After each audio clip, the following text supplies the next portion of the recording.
Bismillahirrahmanirrahim. Assalamualaikum warahmatullahi wabarakatuh.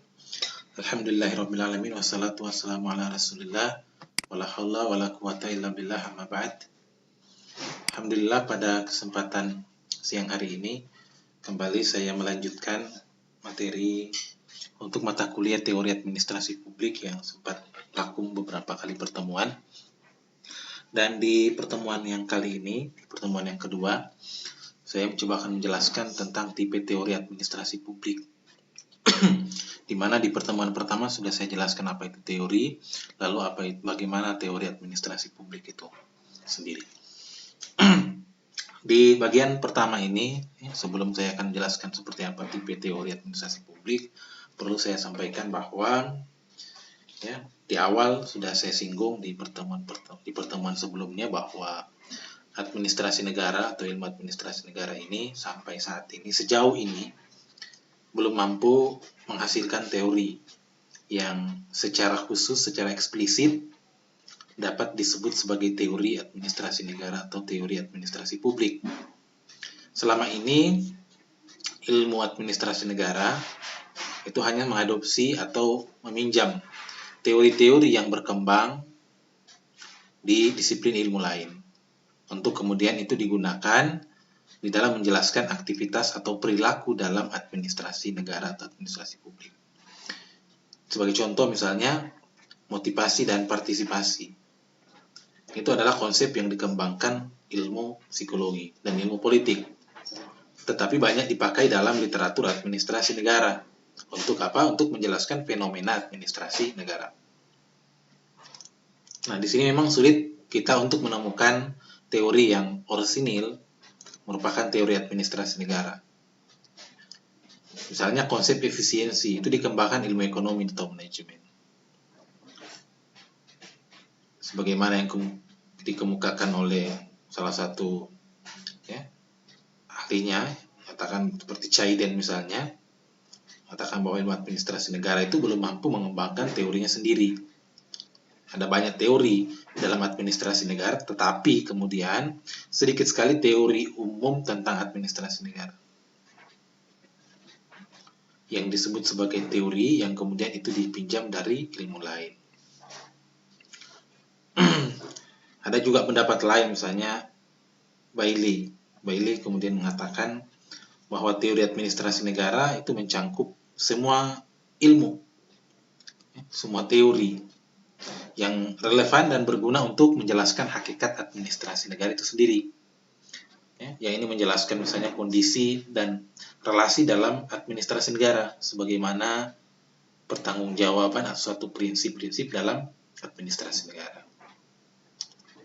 Nah, melihat dari karakteristik teori administrasi negara yang cenderung lintas disiplin, kemudian Bailey juga berpendapat bahwa semua teori dari disiplin ilmu manapun yang berguna untuk memberikan gambaran teoritis, kalau kita membahas teori, memberikan gambaran secara teoritis dalam bentuk wawasan atau proposisi, dalam rangka untuk meningkatkan kualitas proses administrasi itu sendiri, itu dianggap itu adalah teori administrasi negara atau paling tidak layak dimasukkan di dalam literatur administrasi negara dan diterapkan dalam praktek-praktek administrasi negara. Sehingga kemudian muncullah tipe-tipe teori administrasi negara atau administrasi publik ini yang akan saya kemukakan pada kesempatan ini. Nah, apa saja tipe teori administrasi publik itu yang dikemukakan oleh Bailey? Itu ada 4 yang akan saya jelaskan pada pertemuan hari ini. Jadi 4 teori inilah yang akan saya paparkan, akan saya kemukakan. Nanti di pertemuan berikutnya akan saya jelaskan bagaimana paradigma administrasi negara masih berkaitan dengan teori. Yang pertama adalah tipe teori deskriptif atau eksplanatif. Deskriptif-eksplanatif. Yang kedua teori normatif. Yang ketiga teori asumtif. Yang keempat adalah teori instrumental. Teori instrumental. Baik, saya akan coba uraikan satu persatu ini ya. Kita akan coba lihat apa sebetulnya teori deskriptif eksplanatif ini. Jadi secara teoritis teori ini dikatakan bahwa teori ini hanya sebatas menjelaskan secara abstrak. Jadi kalau bicara secara abstrak, berarti ini secara umum karena sifatnya abstrak, memberikan penjelasan secara abstrak, realitas administrasi negara, dalam bentuk konsep, proposisi, pun hukum atau dalil-dalil tentang administrasi negara. Misalnya kita mau melihat di sini berkaitan dengan teori deskriptif, tentu bicara tentang realitas administrasi negara secara abstrak dalam suatu konsep. Misal berkaitan dengan konsep hierarki dari organisasi formal. Nah, konsep ini kemudian menjelaskan ciri umum dari organisasi formal, yaitu misalnya adanya penjenjangan dalam struktur organisasi. Kalau kita lihat kan strukturnya itu ada jenjangnya, ada pimpinan, kemudian wakil-wakil di bawahnya sampai kepada yang paling terendah. Nah, itulah kemudian menjelaskan bagaimana hubungan secara konseptual di dalam hierarki organisasi. Jadi kalau pertanyaan menyatakan tentang apa, berarti menuntut jawaban kepada deskriptif mengenai suatu realitas yang dijelaskan secara abstrak ke dalam suatu konsep tertentu. Kemudian misalnya konflik peran suatu contoh di sini. Berhubungan dengan tipe kegiatan, apakah masing-masing lembaga atau instansi itu tidak menimbulkan konflik peran, tumpang tindih konflik peran antara satu sama dengan yang lainnya, yang itu dilaksanakan secara koordinatif. Itulah yang dijelaskan di dalam tipe deskriptif ini, tipe teori deskriptif ini. Itu secara teoritis. Kalau berhubungan dengan apa, berarti berkaitan dengan konsep-konsep tertentu. Nah, ini kemudian dalam penjelasan kekinian, teori deskriptif ini dalam administrasi publik ini juga menyoroti masalah aspek-aspek tatanan struktural internal organisasi publik, seperti pembagian kerja, hierarki otoritas, uraian tugas, rentang kendali yang jumlah pegawai, prosedur kerja, SOP, dan lain sebagainya. Jadi teori deskriptif ini juga menyoroti aspek tatanan struktur internal dalam organisasi, bagaimana peran pimpinan dan bawahan, bagaimana cara kerja, prosedur kerja, standar operasional kerja, dan lain sebagainya. Nah, di Indonesia sendiri, profesi administrasi publik ini sampai saat ini masih pada persoalan deskriptif. Masih pada persoalan deskriptif kalau kita melihat.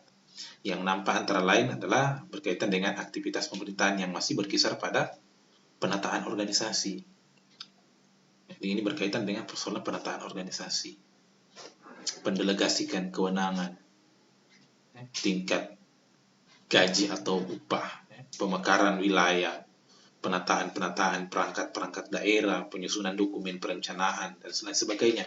Itu merupakan penjabaran atau yang dimaksud dengan teori deskriptif sebetulnya. Jadi Indonesia kalau kita melihat saat ini masih berkutat pada persoalan teori deskriptif. Nah, yang lain juga misalnya ini bisa diterjemahkan ke dalam standar pelayanan publik di organisasi pemerintahan. Standar pelayanan publik.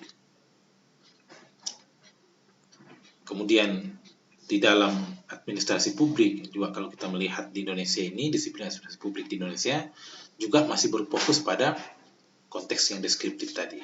Kebanyakan studi administrasi publik ini berkenaan dengan observasi empirik tentang aspek-aspek struktur organisasi publik, akuntabilitas birokrasi, pemekaran daerah, pelayanan publik, penerimaan pegawai, dan segala macamnya. Jadi masih berkutat pada persoalan deskriptifnya, teori deskriptif ini di Indonesia.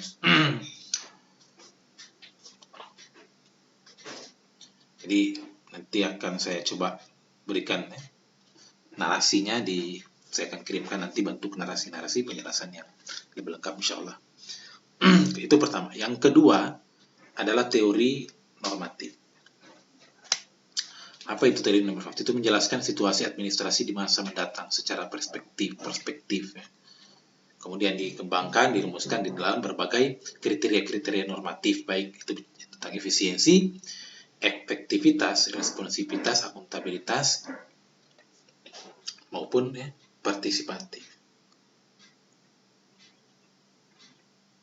Nah, teori normatif ini, itu tujuannya mencoba untuk memberikan penjelasan tentang situasi administrasi di masa akan datang.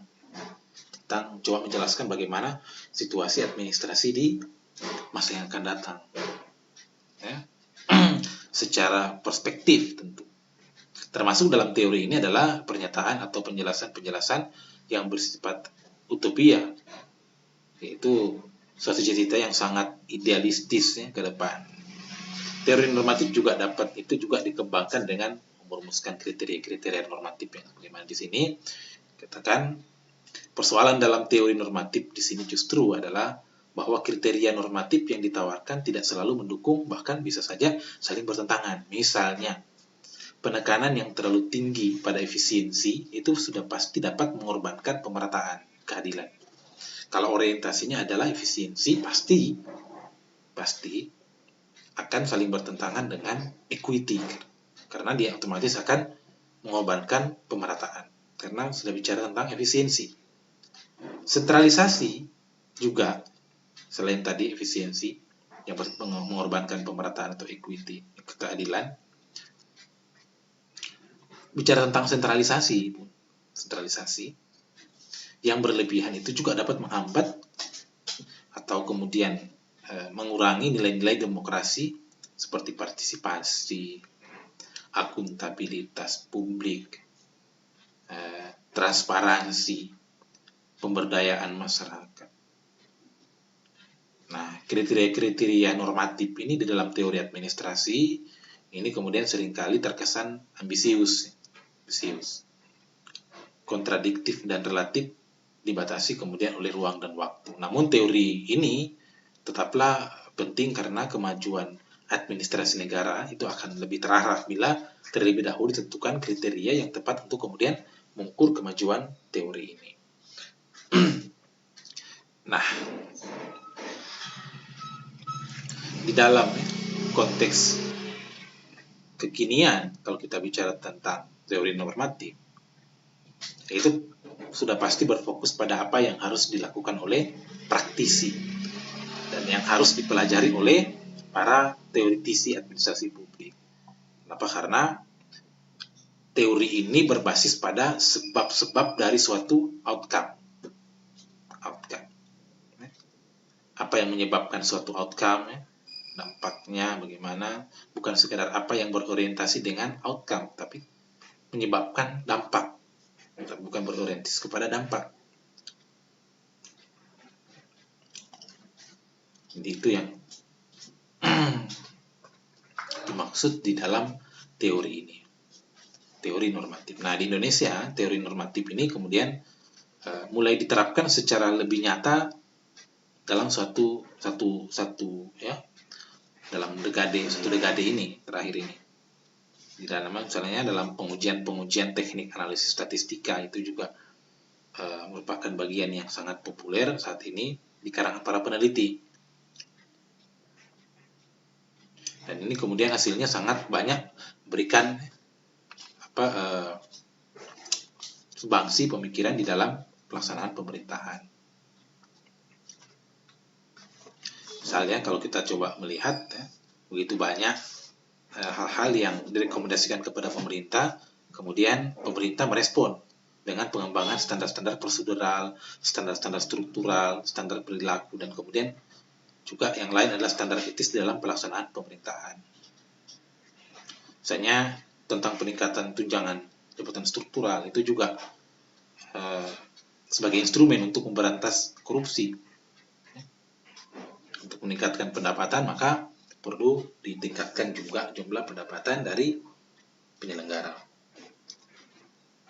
Nah, inilah yang kemudian menjadi bagian dari sumbangsi pemikiran teori normatif di dalam penyelenggaraan administrasi publik di Indonesia kalau kita melihat. Itu yang kedua. Yang ketiga, nah ini bicara tentang teori asumtif. Teori asumtif. Ya, teori asumtif itu di sini menekankan pada prakondisi atau suatu anggapan adanya suatu realitas sosial di balik teori atau proposisi yang hendaknya dibangun. Sehingga kemudian menurut Bailey, teori administrasi lemah dan dalam menyatakan asumsi-asumsi dasar tentang sifat manusia dan institusi. Kenapa? Karena tanpa asumsi yang jelas, ini dapat membuat teori itu menjadi utopis atau ahistoris, ya, karena tidak jelas dasar pijakannya di mana. Di sini contohnya misalnya teori asumtif dalam administrasi publik, teorinya Douglas, teori X dan Y itu, teori X dan Y. Di mana teori ini sebetulnya X dan Y ini mengungkapkan bahwa teori X ini berasumsi bahwa pada dasarnya manusia itu malas dan suka menghindari pekerjaan.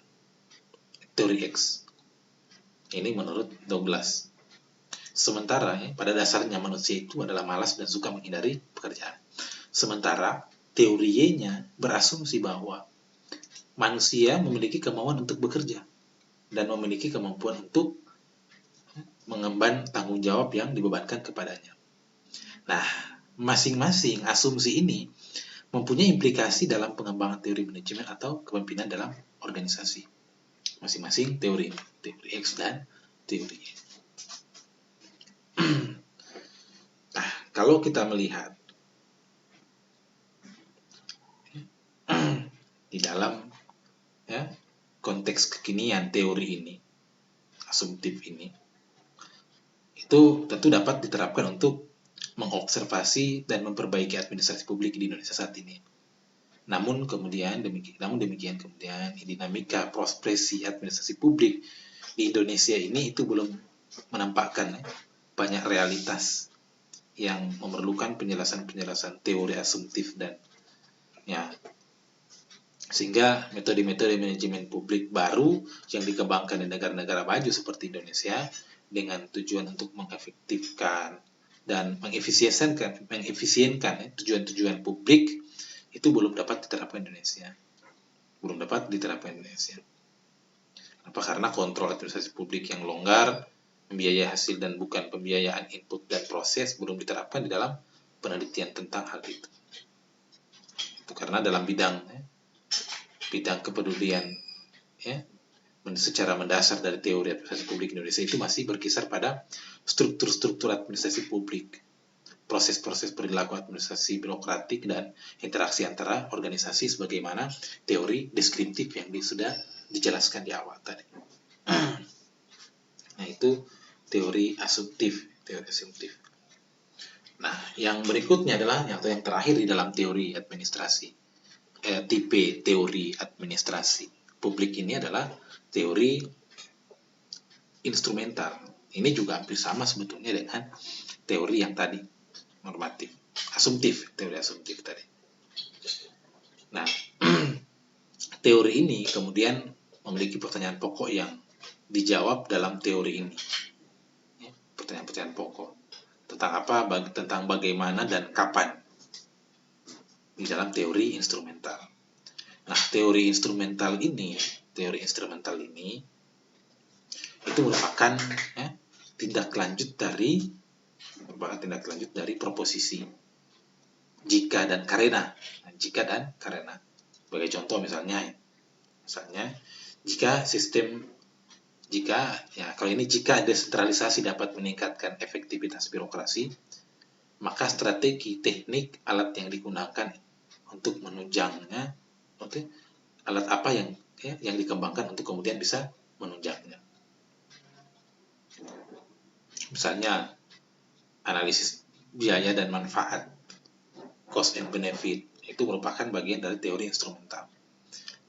Dalam analisis kebijakan itu, contoh teori instrumental itu adalah analisis kebijakan untuk melihat dari sisi analisis biaya dan manfaat kebijakan, atau analisis riset operasi.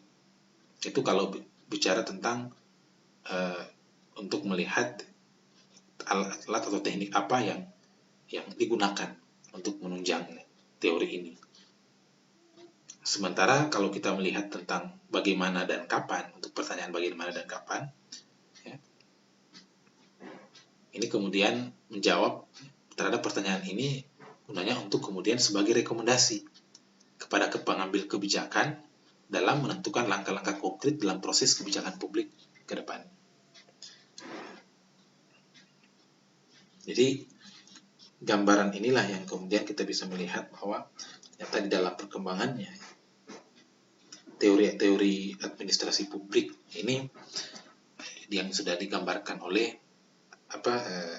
Bailey ini, supaya kita bisa memahami bahwa ternyata ada beberapa tipe teori-teori dalam administrasi publik. Namun dalam praktiknya memang teori ini di Indonesia itu lebih banyak berkutat penyelenggaraan administrasi publik dilaksanakan kepada teori deskriptif semata. Belum ada pengembangan dalam teori-teori yang lain di dalam penyelenggaraan administrasi publik tentu di Indonesia. Ya, saya kira itu yang dapat saya sampaikan pada kesempatan hari ini. Nanti insya Allah pekan depan saya coba gambarkan bagaimana perkembangan paradigma administrasi publik dari masa ke masa. Itu karena menunjang kenapa itu kemudian perlu saya komunikasi, karena menunjang di dalam proses teori perkembangan administrasi publik itu sendiri yang mengadopsi beberapa disiplin ilmu, teori-teori dari disiplin ilmu yang lain. Saya kira itu, terima kasih. Apabila ada hal yang ingin ditanyakan, bisa langsung melalui grup yang sudah